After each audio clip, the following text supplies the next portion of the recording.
Welcome to the Cafe Culture podcast, a season of discussions on culture, politics, philosophy and science. At a talk recorded on the 5th of October 2015, Julian Hughes discussed authentic ageing.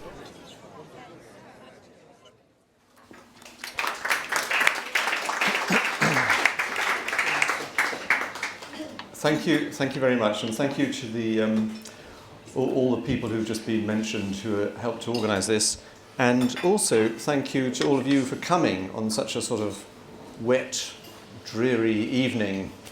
And if I were you, I definitely wouldn't have come. But that's probably a terrible thing to say, but that's partly because in the middle of last night I discovered I had a virus, and which has been slowly blossoming during the day. So I would be staying at home and drinking whiskey at this point, but maybe some of you are drinking whiskey, in which case that's probably a very sensible thing for you to be doing at the minute.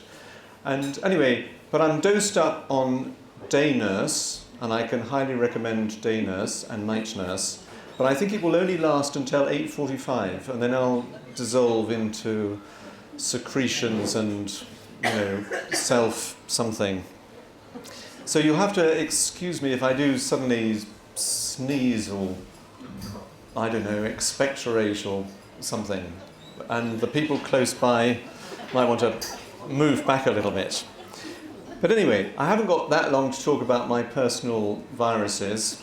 And I want to get on and tell you what I'm going to do. I'm going to start actually just by telling you something quite random, but which I hope that by the end you'll see why it's connected. But it is a bit random. Our daughter was at home the last couple of days, and she told us that she's just got hold of this book called A Good Childhood, which was written by Richard Layard and Judy Dunn on behalf of the Children's Society in 2009. Has anybody heard of that book, A Good Childhood? Well, I hadn't heard of it, and I've only read a couple of pages of it, and I think it looks like quite an important book for our sort of society at the moment. And very early on they talk about the notion of excessive individualism. And they say that excessive individualism is causing all sorts of problems for children. And they say by excessive individualism we mean the belief that the prime duty of the individual is to make the most of her life rather than to contribute to the good of others. So I'll just leave you with that thought and maybe come back to that at the end. So what I'm intending to do is not talk about excessive individualism, except maybe by the by. I'm going to do four things. So I've got about 20 minutes, so it'll be about 5 minutes for each thing. First of all, I'm going to present you with the notion of successful ageing. So you'll see that the talk is called Authentic Ageing, but I want to talk initially about the notion of successful ageing. Then secondly, I'm going to explore the notion of authenticity. Some of this, for the philosophers in the room, will be done fairly briefly. For instance, the third thing I'm going to do very briefly is talk about some notions to do with the self. And then I'm going to return in the final bit just to talk about this notion of authentic ageing and what that might mean. So one thing immediately to say is that we ought to think about what ageing is. And the first thing to say is that it's not disconnected with me starting by talking about childhood, because of course I'm not thinking of ageing as being something that just happens to you when you become very, very old. I'm also thinking of ageing as being something that happens to you throughout the life course. Tom Kirkwood, who many of you will know of, who's professor here of medicine, but is a gerontologist, a biologist of ageing, and he says ageing results from lifelong accumulation of unrepaired cellular and molecular damage. Well, so he's making the point that it's lifelong, so ageing starts almost as soon as we're conceived. So in talking to you about what I think is authentic ageing, I suppose I'm doing something slightly audacious or even egregious in that I'm sort of telling you how I think we should live well, and which may seem a big cheek on my part, but the reason I'm doing this is because I'm aware that bioscientists are also telling us how to age well, and they call it successful aging. So that's the notion I'm going to come on to. Now, in some sense, of course, there's nothing wrong with bioscientists, and I should say that, you know, I've studied, I'm not I wouldn't count myself as a bioscientist, but I've studied medicine, so I've studied lots of science for that, and I've studied lots of neuroscience in becoming a psychiatrist. So it's not that I'm against science, but I suppose the worry here is the notion of scientism. And any of you who are aware of Mary Midgley, our greatest philosopher in Newcastle, will know that she spent a lot of time writing about scientism and the worries about scientism.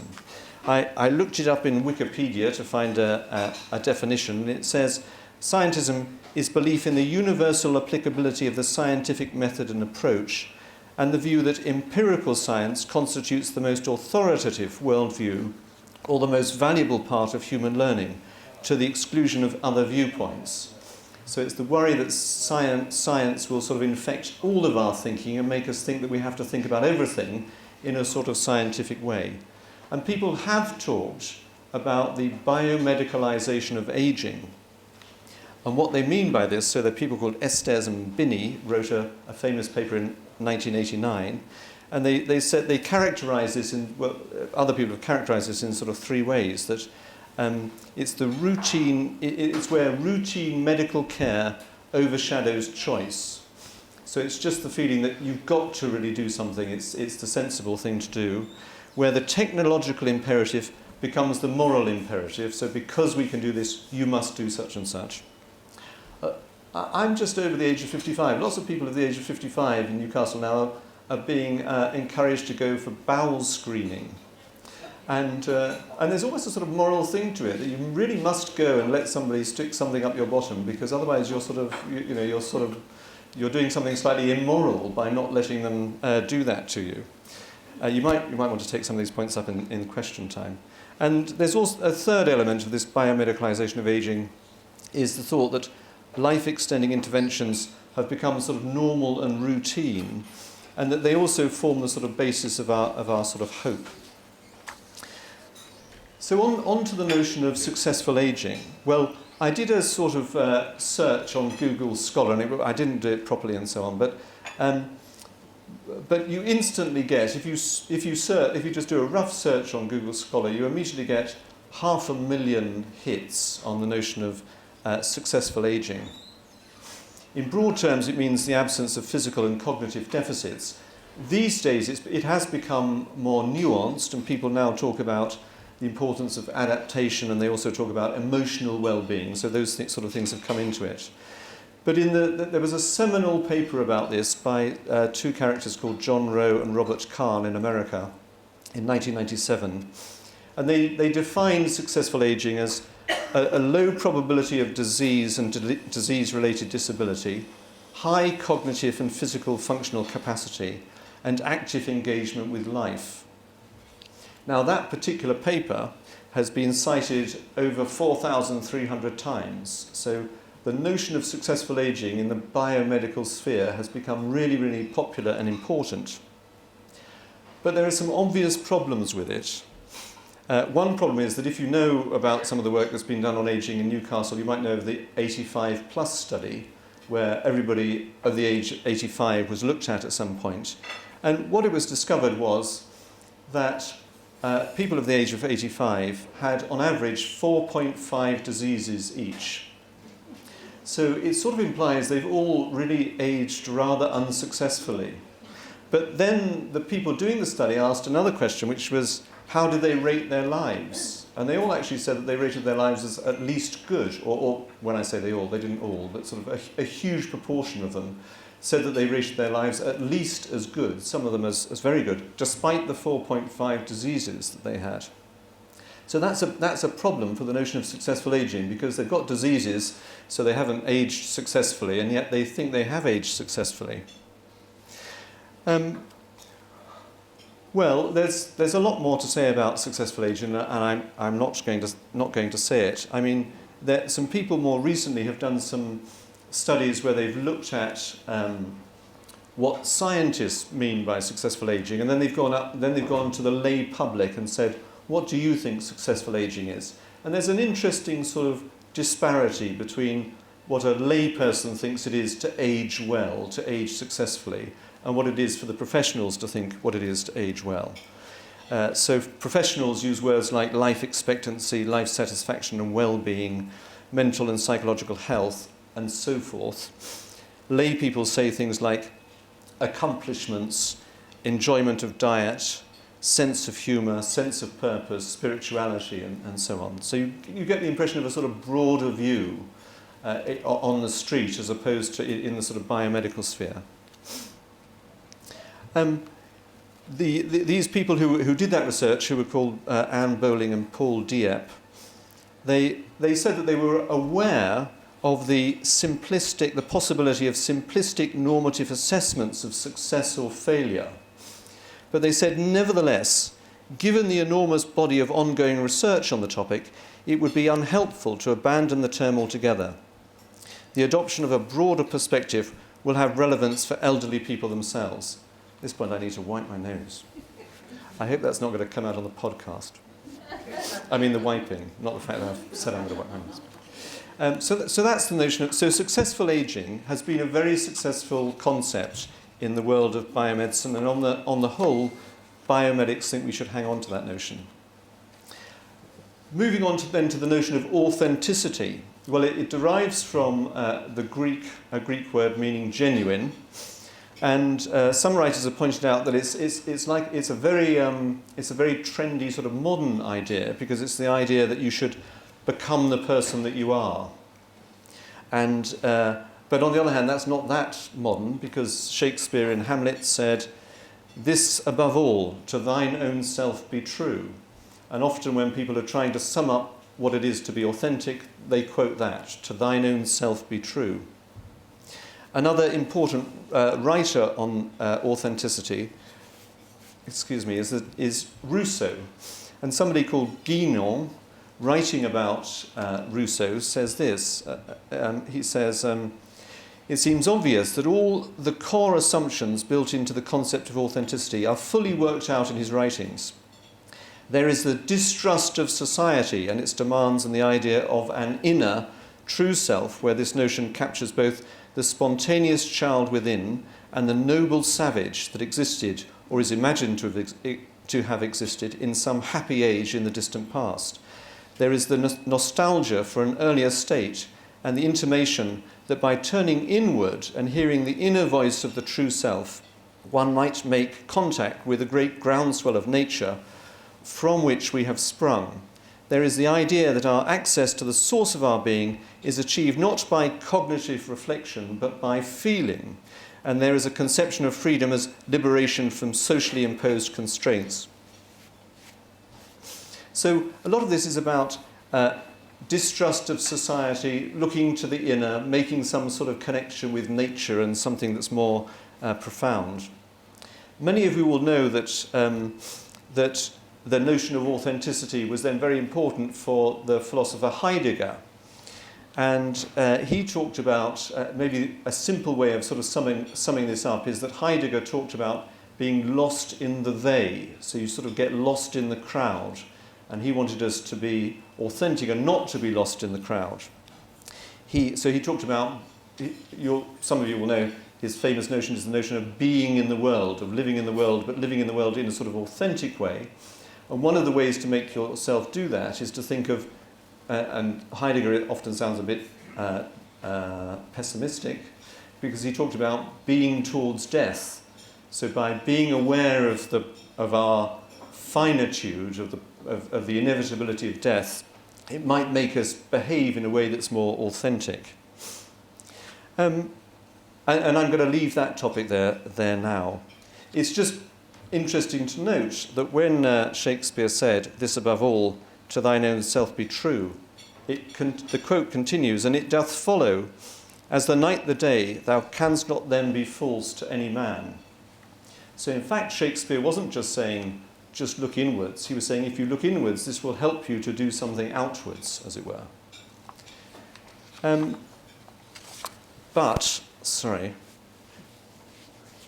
do I get extra time for blowing my nose? Thank you. Injury time, yeah. So so there is this strong, there's a strong notion of the demand of authenticity being a sort of a demand to do something inner.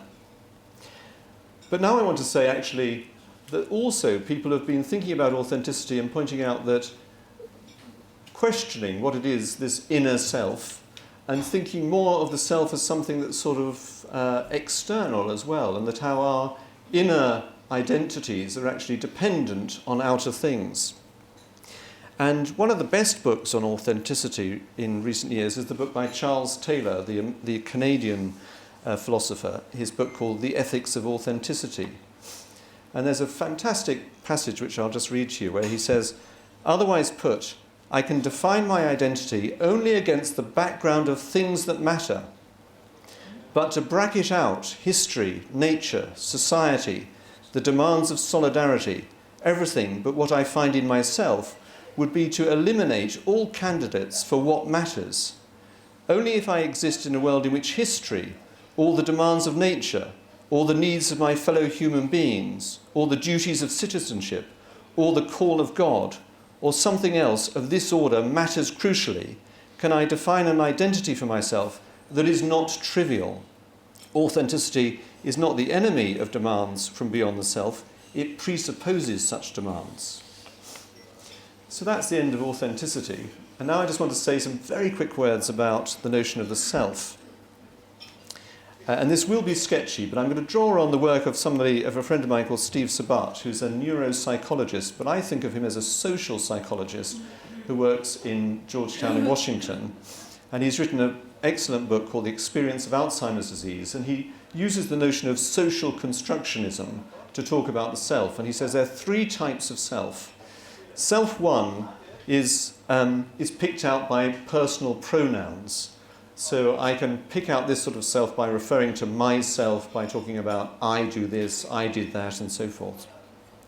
Self two is all my physical and social attributes. So they're also important in what I am as a self. But self three is the sort of social presentation of myself. But the importance of that is that it requires other people then become involved in that. So at the moment, I'm presenting myself in a particular way, but partly I can do that because you're sitting here quietly listening to me. If you all suddenly got up and walked out or started throwing things at me, I couldn't present myself in the way that I'm presenting myself at the moment. And in the same way that when I go home, I'm a father, although actually all our children have left home. But if my children treated me in a particular way, I couldn't present myself as their father. So the third type of self is the sort of social self. And I suppose in my mind that links to a rather deep bit of philosophical thinking, which is to do with the externality of mind. So that's a rather complicated notion, which I'm only going to skate over. But it's sometimes summed up by saying that the mind it's not just in the head. We tend to think of our mind as being somewhere in our head, just behind our eyeballs. But what this theory says is that the notion that the world is constitutive of the mind. So a way to put that would be to say that your thought about your cup in front of you or your glass in front of you wouldn't be the thought that it is if there wasn't actually a glass in front of you. And if there was no such thing as a glass in front of you, you couldn't have that thought. The world, as it were, comes into that mental thing. And in fact, it has to, because otherwise we couldn't communicate. We can communicate and understand each other because I can put out to you mental things which you can pick up. So my words describe things which you can then pick up. It's not just my words, all of our words when we're talking to each other. So the mind is actually something that can be thought of as something social, something out there. So this is combating, in a way, the idea of the self as being something that's just inside me. I would want to go a bit further than this and talk about, if we had time, the notion of personhood. And if I was characterizing the notion of personhood, of what it is for me to be a person, I would characterize it by talking about the situated, embodied agent. So some of that goes back to some of that stuff by Steve Sabat. that I'm an agent, I'm a body, and so on, but I'm also situated. So what it is for me to be the person that I am is that I move in a certain story. I'm engaged in a certain story, and other people's stories then engage with mine. But I'm also situated in a particular family, in a particular culture, in a particular geography, in a particular moral field, and so on, in a sort of spiritual field or whatever. But we're situated in ways that actually can't be circumscribed. You can't draw limits to it. You can't say, we've got it all, this is what it is to be a person. Because you might be situated in some other way, and because each of the ways in which we're situated are going to be different. Well, luckily, I'm now moving on to the final bit, which is just to go back to the notion of authentic aging. And so what is it to live an authentic life? Well, it's going to be all sorts of things, and some of it is going to be Heideggerian. So in some ways, to live an authentic life, we need to be aware that we're going to die. I mean, if you just want to try and deny that forever, in some way you won't be living in an authentic way. Charles Taylor makes the point that people fight over the meaning of people fight over whether there is such a thing as authenticity or not. And he says, well, there is such a thing as authenticity. What we need to fight over is the exact meaning of it. We need to try and understand what it is. And so I'm saying that we need to understand what it is in order to understand what it is to live well. But what I'm mainly doing is making the point that this rather narrow idea of successful aging is not good enough, because if we want to be authentic, we have to do all sorts of other things.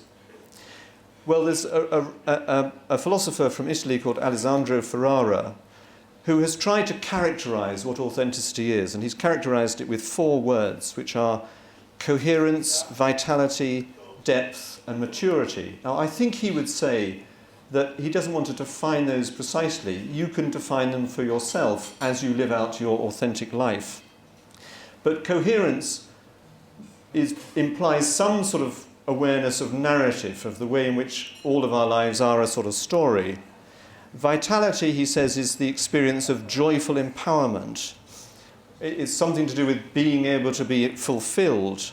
I was thinking of people, the sort of people I see, people with dementia, where one of the things we want to encourage is the notion of moment to moment, the importance of moment-to-moment experiences for people with dementia. So they may not be able to remember an hour later what happened, but if for 2 minutes they had a nice, interesting conversation, then that helps to improve their well-being. So they might be able to have some sort of vitality even in the midst of quite severe dementia. Depth can be thought of as the idea of self-knowledge or self-reflection, but it's also something to do with how we stand in relationship to other people when we make the decisions that we make. And Ferrara says it's also the capacity to be alone. And finally, maturity is perhaps coming to terms with the facts in the world without losing one's individuality. Ferrara says it's a certain congruence between our ideal self and the actual potentials of our real self. And so it's actually true that if I have quite bad heart failure and I can't walk down the road more than 100 yards, I need to come to terms with that. If I don't, it can't really be said I'm living an authentic life. If I still feel that I must climb Everest despite the fact that I can't walk to the metro station, there's something inauthentic about my life. I'm lacking that sense of maturity. But remember, maturity might mean other things as well. One of the things Ferrara says is that maturity also means an ironic acceptance of finitude. So taking a sort of ironic view of that. Well, so what I want to do is really move beyond the idea of the self within and see ourselves as situated or embedded in the world, which gives us something, I would say, something richer to think about. How our being in the world as these types of creatures means we are interconnected with the world and with each other, not just empirically, as it were, but essentially, conceptually, in a manner which imposes some sort of normative demand. And Heidegger spoke of the notion of solicitude and said that that was very important for us. This, then, you'll see, is quite against that idea of excessive individualism with which I began. So establishing that our lives have been authentic was never going to be as simple as, say, establishing that I have good grip strength, or establishing that I can still remember the name of the Prime Minister. And it's not even going to be as easy as saying that I've served the local tennis club faithfully on the committee. Because what's going to count as authentic for an individual cannot be established ahead of time. And that's because authenticity shouldn't be thought of as some sort of abstraction. It's a real thing for real individual human beings. Thanks very much.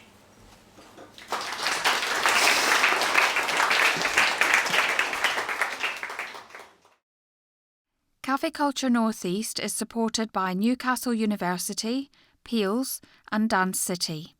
We're also supported by DC Cafe, who host the events.